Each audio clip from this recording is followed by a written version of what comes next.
안녕하세요. 구약스타디입니다. 오늘 영상도 지난주에 이어지는 레위기 25장 후반부입니다. 이 부분에서는 큰 테두리에서 희년과 관련된 세 가지 빈곤 문제를 다루고 있습니다. 첫 번째, 채무 문제입니다. 어떤 이유에서든지 형제가 가난하게 되어서 빈손으로 내 곁에 있거든 그 형제가 생계를 유지할 수 있도록 그의 필요를 공급해 주어서 그 가난한 형제가 이스라엘 땅을 떠나지 않고 이스라엘 공동체의 구성원으로 내 옆에 계속 거주할 수 있도록 도와주라는 간절한 호소로 시작합니다. 여기서 더 나아가 경제적으로 어려운 처지에 있는 형제에게 이자를 받지 말고 꾸어주라고 지시합니다. 이자 금지에는 현금 대출은 물론 식량을 빌려주는 것을 다 포함합니다. 농업경제사회에서는 실제적으로 모든 채무는 땅과 관련되어 있습니다. 파종을 위한 종자 확보, 농사일을 도와주는 가축, 노동자의 임금 등을 위해서 계절적으로 돈을 빌려야 할 필요가 있었습니다. 게다가 농사에 있어서 불확실성, 예를 들면 가뭄, 병충해, 기타 여러 요인으로 인해서 수확량의 감소는 농부들을 장기적인 채무 상태로 몰아넣는 원인이 되었습니다. 다음 수확할 때까지 가족을 부양하기도 어려운 상황에서 다음 수확할 때까지 버틸 만큼의 자본이 필요합니다. 이 문제에 대한 하나님의 해결책은 무이자 대출입니다. 그에게 이자를 위하여 돈을 꾸이지 말고 이자를 위하여 식물을 꾸이지 말라. 이와 같은 상황에 처한 사람에게 이자를 받는 것은 그 사람의 가난의 문제를 해결하는 것이 아니고 빈곤을 더 심화시키고 영속화시켜서 부유한 사람과 가난한 사람의 격차를 더 벌어지게 만듭니다. 나아가 이자를 받고 돈을 빌려주는 것은 형제에게 자비를 베푸는 것이 아니라 그 형제의 취약성을 이용하는 것입니다.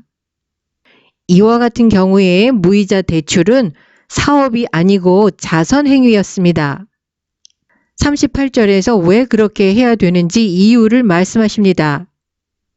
하나님께서 이스라엘을 애굽의 노예 상태에서 해방시키시고 그들에게 가나안 땅을 선물로 주셨기 때문에 그들의 형제이자 하나님의 백성인 이스라엘이 다시 노예로 전락하는 것을 막으라는 것입니다. 두 번째는 빚 때문에 이스라엘 사람이 다른 사람의 종이 된 경우입니다. 39절 이하에서 다루는 빈곤의 문제는 채무 문제보다 한층 더 심각하고 장기적인 상황입니다. 단기간의 채무 문제가 흉작의 결과라면 종이 되는 경우는 몇 년간 지속된 재앙의 결과입니다.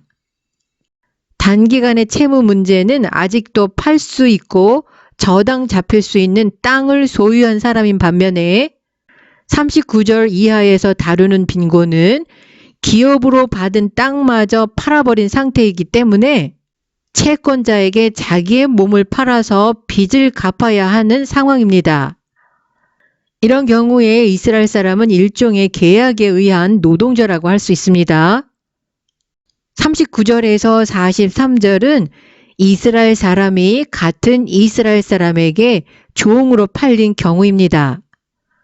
열왕기하 4장 1절을 보면 한 선지자의 생도의 아내가 엘리사를 찾아와서 자기의 남편이 죽었는데 채권자가 와서 자기의 두 아이를 종으로 삼으려 한다고 탄원하고 있습니다.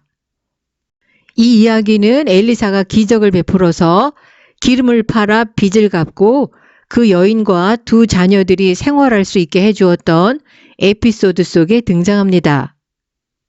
빚 때문에 동족의 종이 된 경우에 하나님은 그를 종으로 부리지 말고 품꾼이나 객으로 대우하다가 희년이 되면 그때에는 그와 그 자녀가 함께 내게서 떠나 그 본래의 가족에게 돌아가서 조상의 기업을 회복하게 하라고 명령하십니다. 그 이유는 이스라엘 백성은 하나님이 애굽에서 해방시킨 하나님의 종이기 때문에 사람의 종이 되어서는 안 된다는 것입니다. 하나님을 경외하는 이스라엘 백성들은 본질적으로 형제를 노예로 부릴 수 없었습니다. 따라서 빚 때문에 다른 이스라엘 사람의 종이 된 이스라엘 사람의 법적 지위는 고용된 노동자의 신분과 같습니다. 희년이 될 때까지 섬겨야 한다는 규정은 출애굽기 21장과 신명기 5장의 경우와 다릅니다. 출애굽기와 신명기에서는 이런 경우에 6년까지 섬기도록 제한하고 있습니다. 희년에 해방해야 한다는 레위기 25장의 규정이 출애굽기와 신명기의 규정과 모순된다고 보는 사람들도 있는데 제 생각은 다릅니다.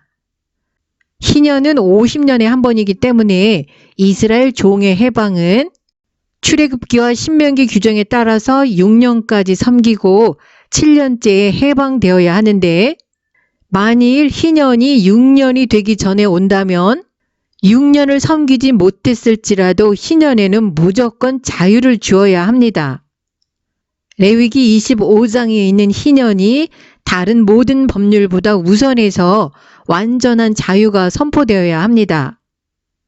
더구나 희년이 되었을 때 해방은 이스라엘 종과 함께 그 아내와 자녀들에게도 적용됩니다.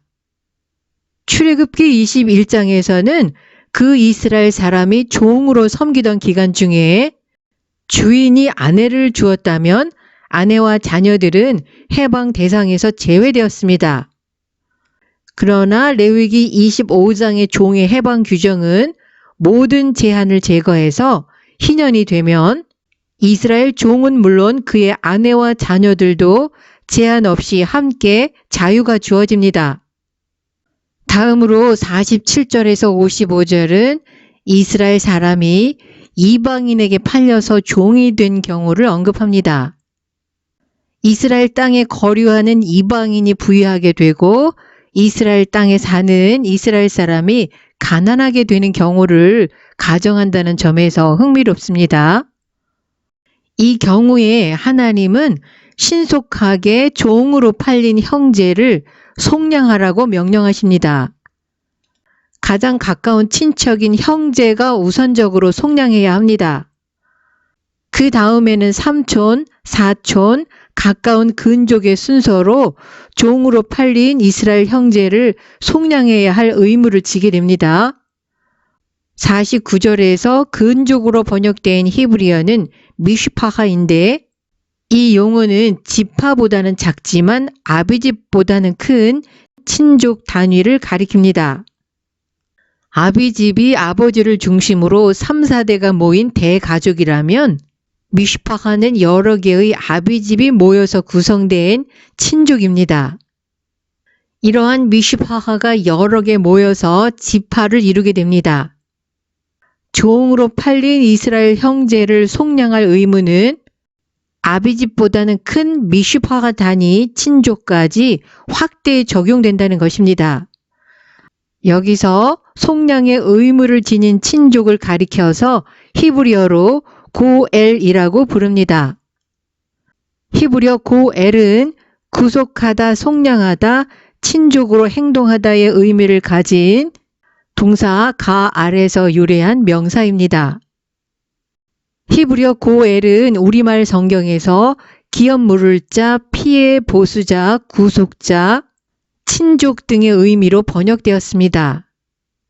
고엘의 역할은 이스라엘 사람이 가난 때문에 기업으로 받은 토지를 팔았거나 몸을 팔아 종이 된 경우에 가까운 친족이 대신 값을 지불하고 팔린 기업을 되찾아 주고 종살이에서 해방시켜 주어야 합니다. 뿐만 아니라 자기 친족 중에 한 사람이 살해된 경우 피해 보수자가 되어서 살해당한 친족의 억울함을 풀어주어야 하는 것도 고엘의 역할입니다. 그리고 형제가 아들이 없이 죽은 경우에 그 형제의 과부와 결혼해서 죽은 형제의 대를 이어주는 것도 고엘의 역할입니다. 고엘의 역할은 법적 의무일 뿐만 아니라 도덕적, 사회적 의무이기도 했습니다. 또 다른 경우는 종으로 팔린 이스라엘 사람이 스스로 부유하게 되어서 자신의 몸값을 지불하고 속량할 수 있습니다. 이 두 가지가 모두 불가능한 경우에는 희년까지 종으로 섬기다가 희년이 되면 가족과 함께 자유하게 됩니다. 그 이유 역시 이스라엘 사람들은 하나님이 애굽 땅에서 인도하여 낸 하나님의 종이기 때문에 사람의 종이 되어서는 안 된다는 것입니다. 하나님이 말씀하시는 희년의 정신은 하나님 경외의 사상과 자유와 평등의 출애굽 사상임을 알 수 있습니다. 정리하겠습니다.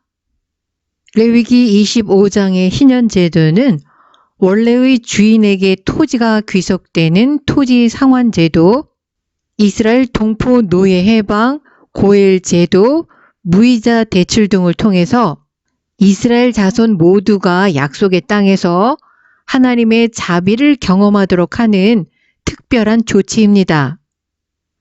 오늘날 사회복지라고 부르는 제도가 하나님이 이스라엘 백성을 위하여 마련하신 법과 절기 속에서 이미 시행되고 있었습니다. 그렇다면 희년 제도가 이스라엘 역사 속에서 전국적으로 시행된 증거가 있는지 궁금하시죠? 그 이야기는 다음 영상에서 말씀드리겠습니다.